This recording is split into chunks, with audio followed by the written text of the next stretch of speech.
এই বাপ, তোমরা যারা সেজদা করো না, তোমরা বলো না বাজান, বলো না। এই দরদি ভাই চিৎকার করে বললাম, তুমি যদি বলো তোমার পায়ে ধরতে, আমি পায়ে ধরতে রাজি। তুমি যদি বলো তোমারে জড়িয়ে ধরে কাঁদতে, আমি কাঁদতে রাজি। তুমি বলো কেন আল্লাহর সাথে রাগ করলা?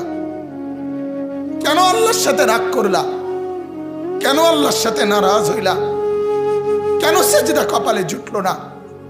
কেন মালিকের সাথে সারাদিনের এত কিছুর বিনিময়ে আল্লাহ তাআলা একটা মিস কল দিলে, 2 সেকেন্ডের একটা মিস কল দিলে বন্ধু, তুমি টের পাও তোমার মোবাইলে মিস কল আসছে।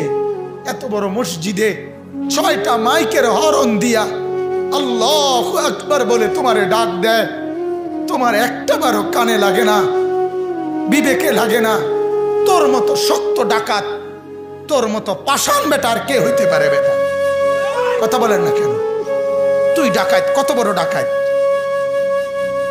হ্যাঁ, এজন্য ইনশাআল্লাহ আল্লাহকে রাজি করব। বলেন ইনশাআল্লাহ। সেজদা করব তো ইনশাআল্লাহ।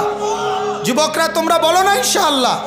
নওজোয়ান তোমাদেরকে বলি, আমার আশা ভরসার স্বপ্ন এই নওজোয়ানদেরকে জাগানো।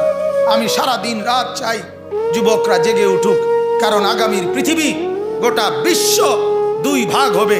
এটাই পৃথিবীর পুরা ভবিষ্যৎ।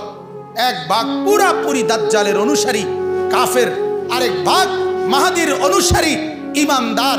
এই 2 ভাগে পৃথিবী অচিরেই বিভক্ত হয়ে যাবে। তুমি যদি মাহাদির পক্ষে থাকতে না পারো, তুমি যদি দাজ্জালের ধোকায় পড়ে যাও, আল্লাহর কসম ঈমান নিয়ে কবরে যাইতে পারবা না। অতএব আমি তোমার ঈমান চাই, আমি যুবকের ঈমান চাই, আমি যুবকের আখিরাত চাই। আল্লাহ তাআলা আমাদের প্রত্যেককে ঈমান আমলের দৌলত দান করেন, কবুল করেন।